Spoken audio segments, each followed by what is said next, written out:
In episode 414 of the Obsessive Viewer Podcast, I reviewed The Beekeeper starring Jason Statham. This is a very fun, energetic action movie that is kind of surprising that it came out in like January because it's overall very fun. It's very energetic. It doesn't take itself too seriously. The revenge plot isn't necessarily too prominent or too personal, really. It's kind of just the jumping off point, and that's kind of to the detriment of it because his friend's daughter is involved in the plot as an agent herself, and that kind of seems like it's not as it's not as prominent as it should be given her connection to it. But what you're getting and what you're going into the movie to see is Jason Statham kicking ass, and he does that throughout the entire movie. It is a blast to see him just be a badass, and that's what we want in these types of movies. And add to the fact that the people that he's going after are like telemarketer scamming people who are doing like phishing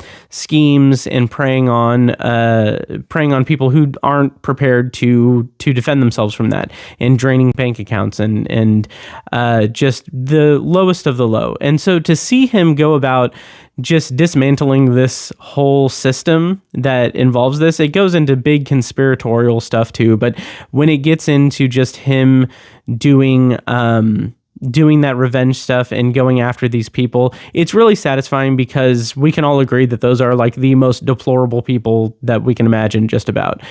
So it's really satisfying on that front.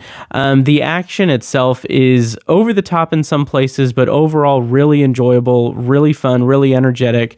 And I think it's a really good, solid movie. It's a fun action movie. Check it out, and check out the Obsessive Viewer Podcast, released weekly on all the podcasting platforms.